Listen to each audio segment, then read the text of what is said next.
दोस्तों मैं ना आपको एक कहानी सुनाता हूँ बड़ी मज़ेदार कि एक बार क्या हुआ। एक सेठ जी के घर ना एक संत जी आए हुए थे और सेठ जी ने ना उनको बड़ा अच्छा भोजन खिलाया, बहुत खातिरदारी करी।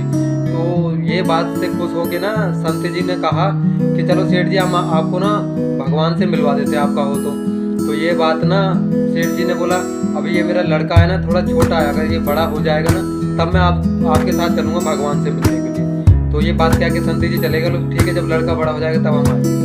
कुछ साल के बाद आए, जब लड़का बड़ा हो गया तब वो संत जी फिर आए सेठ जी से बोलते कि चलो सेठ जी अब तो चलो भगवान से मिलवा देते हैं, अगर आपकी इच्छा हो तो। अब तो सेठ जी बोलने लगे अभी ना मेरा लड़का बड़ा हुआ है, बस इसका थोड़ा शादी उदी हो जाए ना फिर चलूंगा मैं आपके साथ भगवान से मिलने के लिए। तो सेठ संत जी फिर चले गए। फिर कुछ सालों के बाद आए, जब वो फिर वापस आए तो उन्होंने देखा कि उनके आंगन में एक बहू घूम रही थी। तो उन्होंने क्या किया, फिर पूछा सेठ जी से कि सेठ जी अब तो आपके बच्चे की शादी भी हो गई और आपके बहू भी आ गए, आप चलते हो, आप भगवान से मिलवा देता हूँ मैं आपको। सेठ जी ने कहा अभी नहीं, अभी मेरी बहू के पेट में कुछ है बच्चे, तो मैं अपने पोते का मुंह देख लूँ या पोती का जो भी हो उसका मुंह देख लूँ फिर चलते हैं। तो फिर वो संत जी फिर चले गए वापस।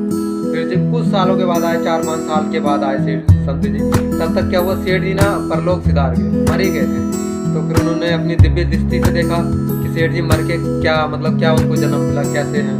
तो देखा तो वो उसी के अपने लड़के के घर में ना बैल बने हुए थे। अब वो बैल बन के काम कर रहे थे। फिर संत जी गए तो उन्होंने बोला कान में कि अब तो आपको बैल बन गया, अब तो आप चलिए भगवान से मिलाने सीखिए। अरे नहीं, देखा मैं अपने इस घर में कितना काम करता हूँ, अगर मैं चला गया तो मेरा बेटा जो है किसी और को रख लेगा अपने घर में और वो काम कम करेगा, खाएगा ज़्यादा, इस वजह से तो मेरे बेटे का नुकसान हो जाएगा।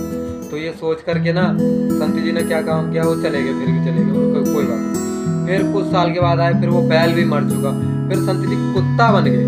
तो कुत्ता बन के दरवाजे में बैठे हुए थे। तो संत जी ने देखा और पहचाना, सेठ जी तुम तो अब कुत्ता बन गए हो, अब तो कम से कम भगवान के पास चलो, अब तो आप कुत्ता बन गए। अरे नहीं, तुम देखते नहीं हो मेरी बहू जो है कितना जेवर धन दौलत पहनती है, अगर कोई चोर और आ गया तो छीन के ले जाएगा, लूट के ले जाएगा। मैं कुत्ता हूँ तो कम से कम भोग तो दूंगा, इसलिए मैं रखवाली करता हूँ, अभी नहीं जाऊँगा, फिर चलता हूँ फिर कभी। तो ये कह के फिर भी चले गए। फिर सेठ जी बहुत सालों के बाद आए, फिर बहुत समय के बाद आए, फिर अपनी पूरी टोली के साथ आए। तो देखा सेठ जी को, फिर वो घर के आए, फिर उनको याद आ गया यहाँ के एक सेठ जी। तो फिर उन्होंने क्या काम किया, उन्होंने अपनी अब सेठ जी को क्या जन्म मिला होगा। तो देखा तो आपने देखा तो उनको ना नाले में वो मेड़ का बना, वो टुटर कर रहे। वो सेठ जी ने संत जी ने देखा, फिर कहा सेठ जी से कि सेठ जी अब तो आप मेड़ के बन गए, अब आपकी क्या दशा हो गई कि अब तो आप चलो। तो इस बार सेठ जी गुस्से में आ गए कि तुम्हें सारी दुनिया में मैं ही हूँ ले जाने के लिए भगवान के पास, और भी बहुत लोग हैं, तो मैं नहीं जाऊँगा, आप किसी और को ले जाओ। मैं यहाँ से बैठ के अपने नाती पोतों को देखता हूँ और देख के खुश होता हूँ कि तुम्हें मैं ही हूँ। तो दोस्तों इस कहानी से मैं बताता हूँ आपको, ये ऐसे एक कहानी थी, मतलब इससे आपको ये सीख मिलती है कि संत जो होते हैं वो तो भले के होते हैं, मतलब बोलते भगवान से आपको मिला देते, पर ये संसार ये लोग कहते तो सभी हैं भगवान के घर जाएंगे पर जाता कोई नहीं। इसलिए अगर वीडियो पसंद आई तो चैनल को